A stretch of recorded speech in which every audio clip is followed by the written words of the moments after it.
Hey everyone, welcome to my channel. This is probably going to be a short video because I'm a little bit low energy. Haven't slept last night. But I saw something interesting and thought that I could bring it to you. I'm going to remind people why it is that you're going to go on forums now like Steam, and every time a game comes out, people are going to ask, is it woke?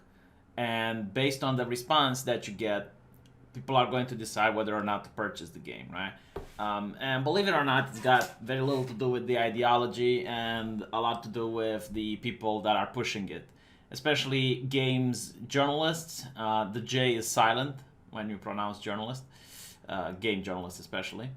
And I want to give you an example why gamers and San Francisco, especially game journalists, don't match. They don't work together. Take the case of Greg Miller. Now, this is nothing to do with this particular person. You know, he's just an example out of many.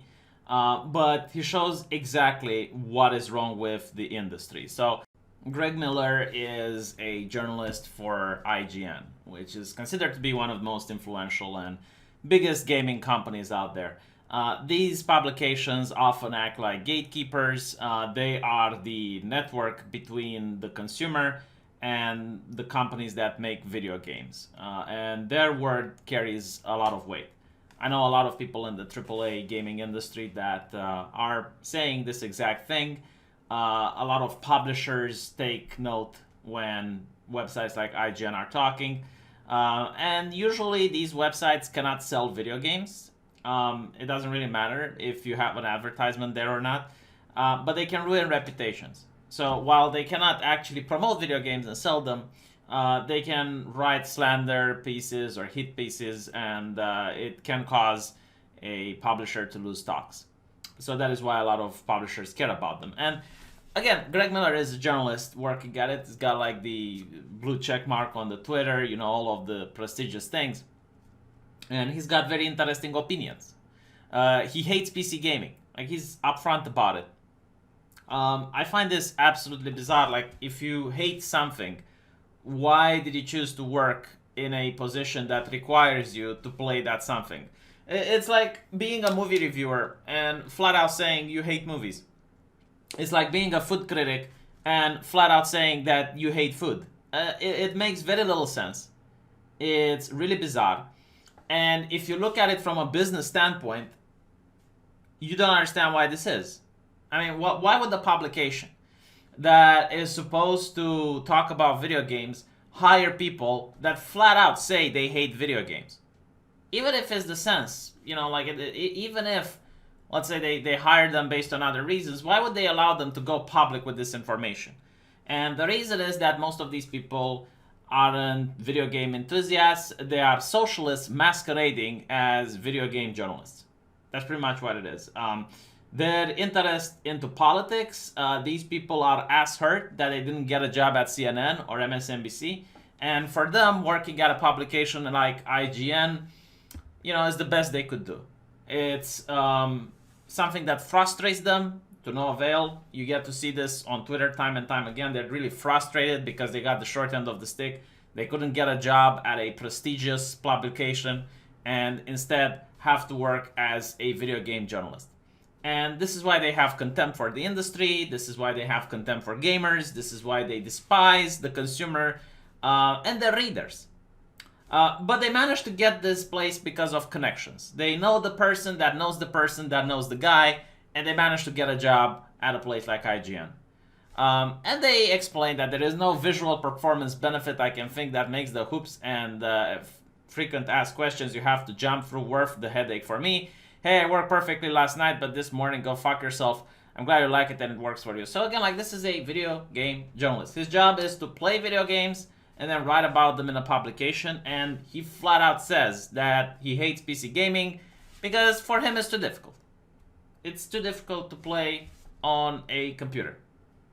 I don't know. To me, it's bizarre. It's like saying you're a food critic, but it's too difficult to eat spicy food or something. I don't know. It's just like, it doesn't make sense. Like, why would you say something like this?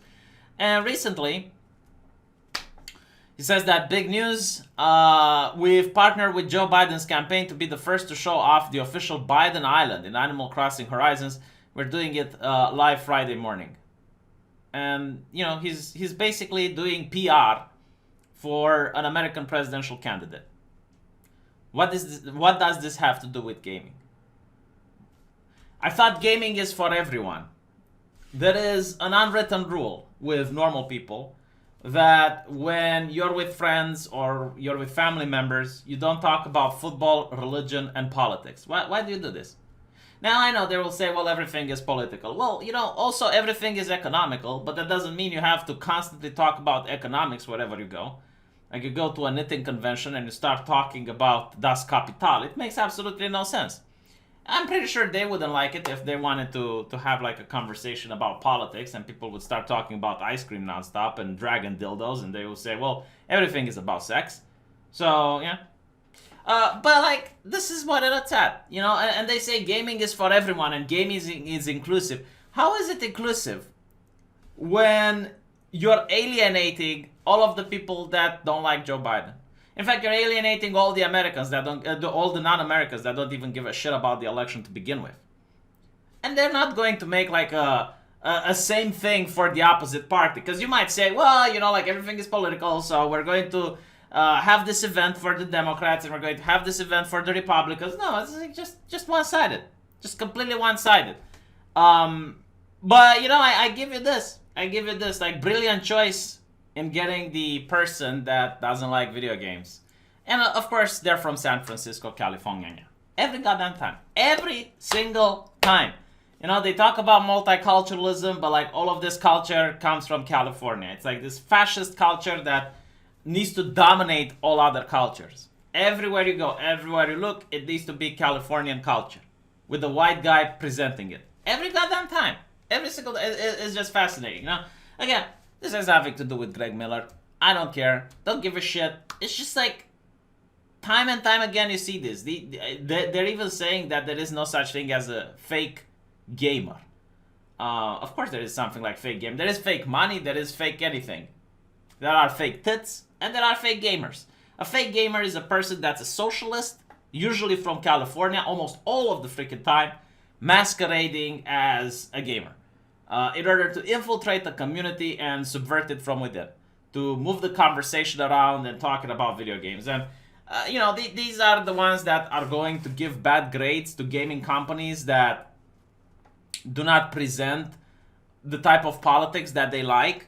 Like these are the people that attack culture, like Attack on Titan, or Shield Hero, or Goblin Slayer, or pretty much like anything that is not okay with Californian culture, even if it comes from a multicultural place like Japan. They're going to be the first one leading the charge and calling it out and being, oh my god, this is so offensive, we need to change it, we need to do better, blah, blah, blah. And by doing better or changing it means socialism, like do socialist propaganda. Yeah, these are the people that don't like Yuri Bezmenov in the new Call of Duty, and they're frauding out the mouth, like followers of this guy. So, I just wanted to show, because like every now and then people forget what is going on, what is happening. It's just so blatantly obvious at this point. Like every now and then you see some people that generally think that journalists are these neutral people that just talk about video games. Like, my god, I would be shocked if these people can even play video games. This is why YouTubers are doing better. This is why the Quarter Pounder is doing better. And when they see a YouTuber doing better and getting up in the ratings, they start attacking, they start slandering, they try to go after his advertisers, they try to go after his income, trying to get the person fired and whatnot. Kind of sad, kind of sad. But it is what it is. These people cannot compete in an open market because they have absolutely nothing of value to bring to the table. In a way, it kind of makes sense if you think about it. Like, I don't know anything about sports, I know nothing about sports. If you were to give me a job to be a football commentator, I wouldn't know what to talk, but you know what? I could bring some identity politics to the table because that's easy to talk about. Like, literally everyone knows how to talk about it. So instead of talking about passing the ball or whatnot, I can talk about immigration, I can talk about the Republicans, I can talk about You know, like, this is why everything is political, because these people, they only know how to talk about politics and nothing else. That's literally their limit. Anyway, right, let me know what you think, and I'll see you guys in the comment section.